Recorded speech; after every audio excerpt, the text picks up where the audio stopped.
dictador, un general panameño, tenía una frase bastante brutal, ¿no? Bastante franca, y decía: para mis amigos oro y para mis enemigos plomo, ¿no? En referencia al material con que se hace la mayoría de las balas, ¿no?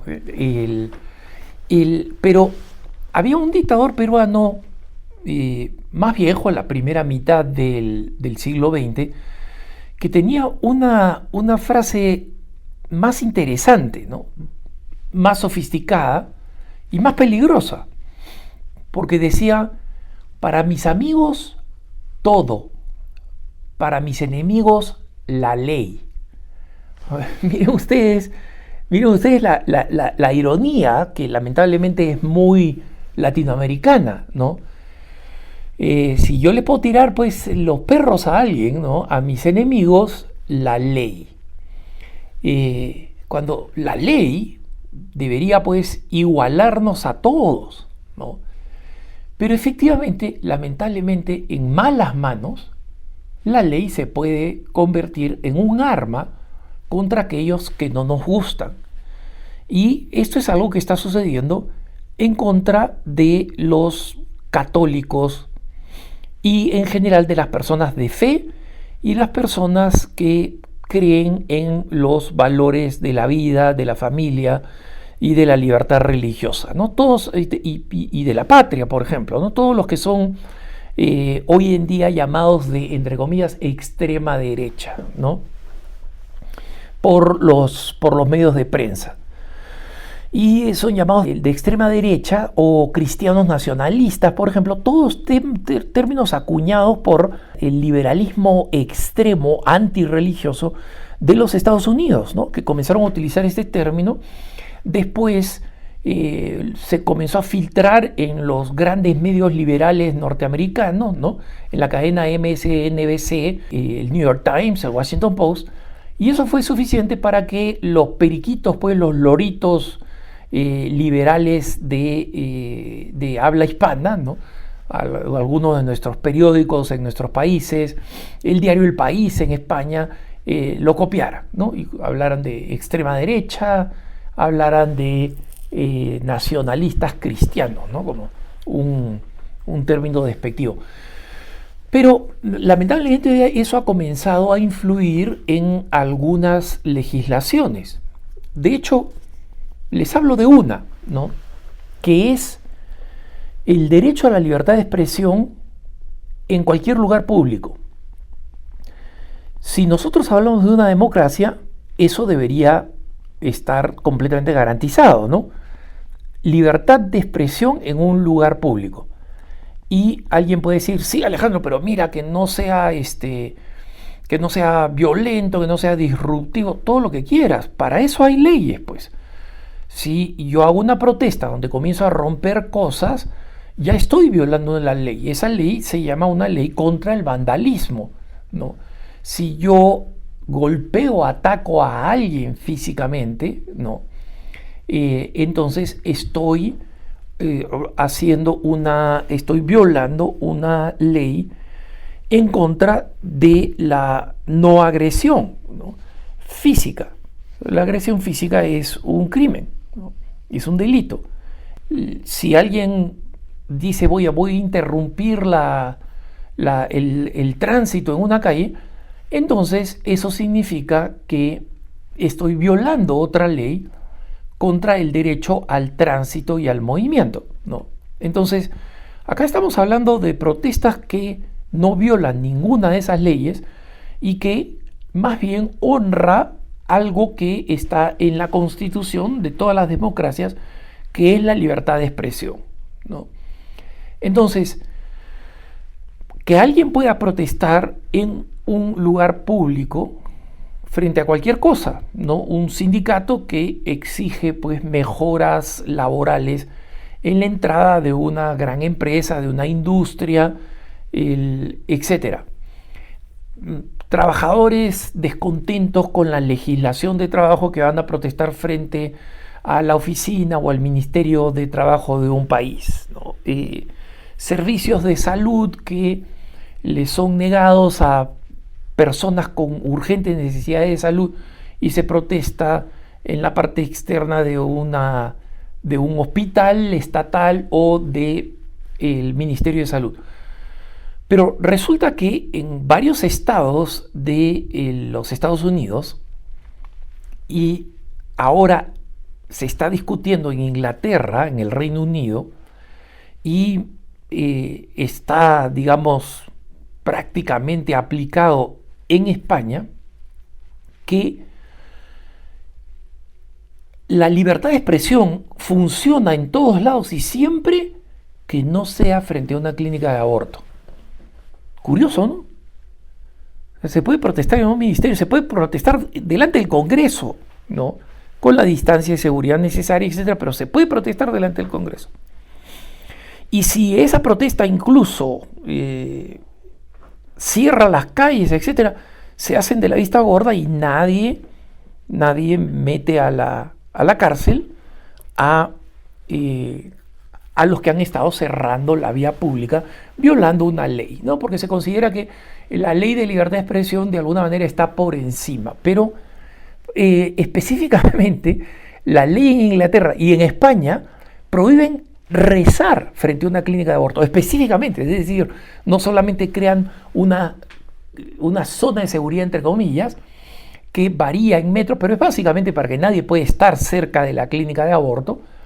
Y la clínica de aborto, en consecuencia, el aborto se ha convertido en un sacramento, se ha convertido en un valor religioso que el Estado está dispuesto a proteger por encima de cualquier otro derecho y de cualquier otra organización y de cualquier otra actividad, cualquier otra, ¿no?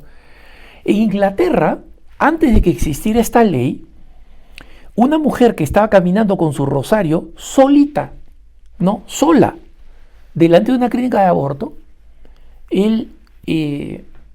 la detuvo por una policía y le dijo: ¿qué cosa está haciendo usted acá? Entonces la señora mostró su rosario: estoy rezando. Ah, no puede rezar acá porque esa es una forma de protesta y no se puede protestar. O sea, rezar silenciosamente el rosario, una sola mujer, ¿no?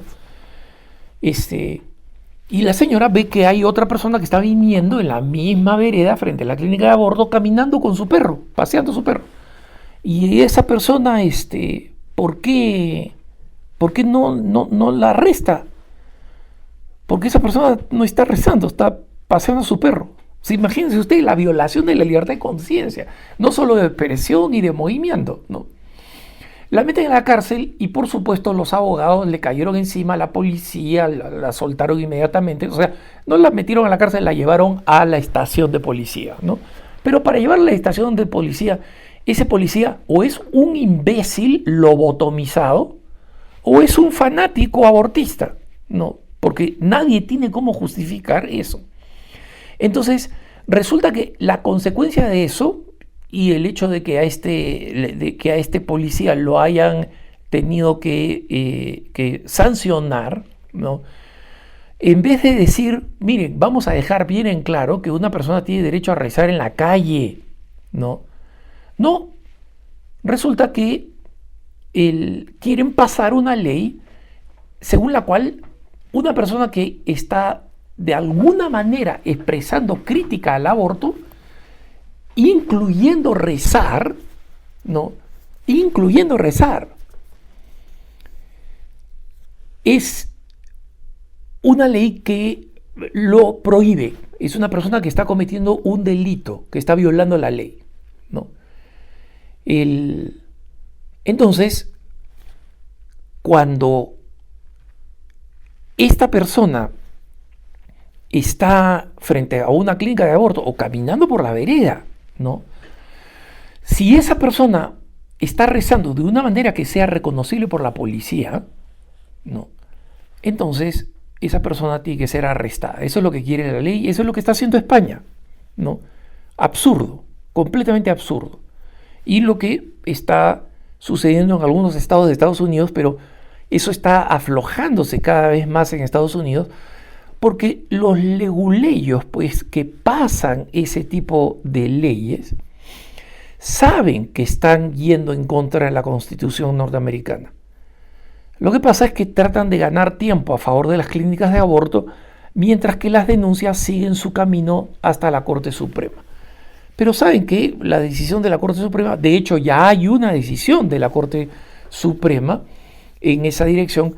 Entonces las últimas leyes pues de lo que se llaman buffer zones, ¿no? O sea, zonas de colchón para proteger, entre comillas, a las clínicas de aborto de las personas que rezan, ¿no? Yo me pregunto si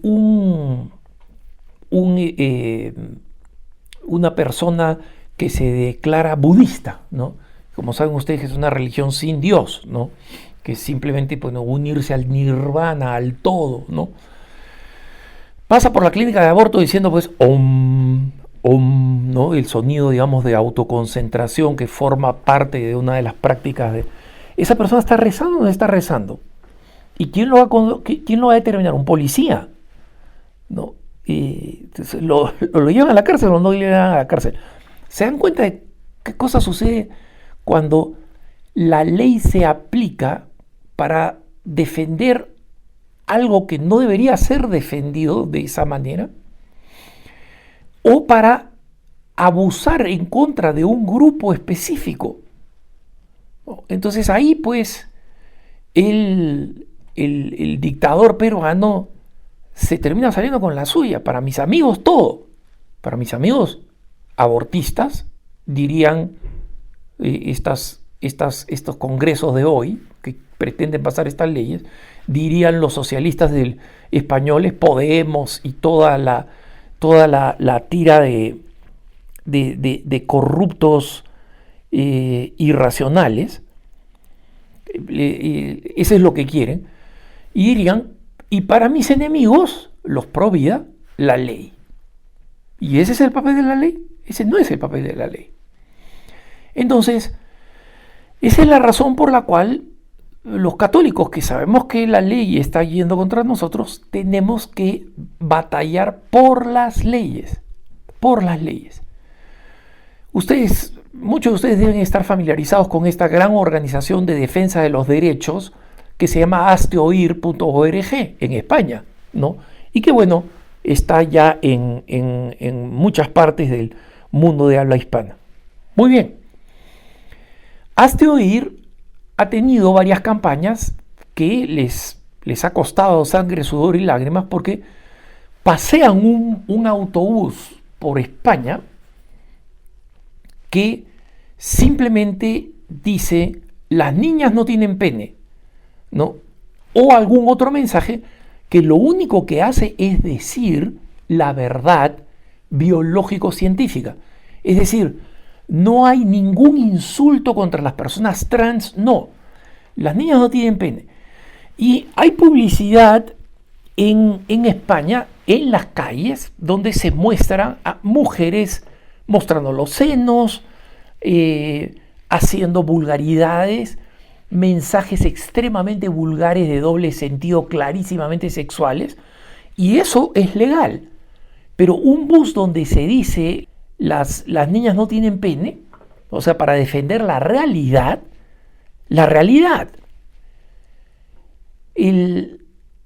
los juzgados y las fiscalías alrededor de España están viendo cómo prohíben u obligan al autobús que cubran el mensaje.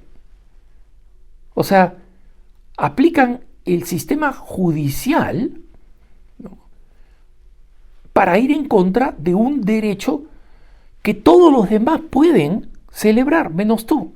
¿Por qué? Porque tú eres mi enemigo doctrinal, mi enemigo ideológico, y en consecuencia a ti te aplico la ley, entre comillas, ¿no? Y claro, este presidente era un dictador en el Perú, entonces podía hacer eso, ¿no? A mis enemigos la ley, o sea, les voy a mandar la policía, les voy a mandar los fiscales, los voy a meter en el sistema judicial. Pero estos países se supone que son democracias. Y esa es la razón por la cual nosotros tenemos que combatir por las leyes. Poco tiempo después de las recientes elecciones de medio periodo en Estados Unidos, comenté lo triste que había sido la derrota de cualquier tipo de ley provida, ¿no? Y entre las más tristes es una ley que simplemente pedía en el estado de Montana que un niño que había sobrevivido a un aborto y estaba vivo ya fuera del vientre materno recibiera la atención médica del caso. 51% de la población de Montana votó en contra de la ley y la ley no pasó. Entonces, mucha gente creyó que esa ley iba a pasar por sentido común. ¿Y qué cosa hizo? No votó, no intervino. Entonces dejó que esta ley pasara. Y si nosotros tenemos principios que creemos que tienen que estar reflejados en la ley, entonces tenemos que pelear por esas leyes, porque si las leyes de las que estamos hablando triunfan en España, triunfan en Inglaterra, y no hacemos la batalla, entonces después no nos quejemos cuando se nos aplica la ley de esta forma tiránica y fascista. Que tengas un buen día.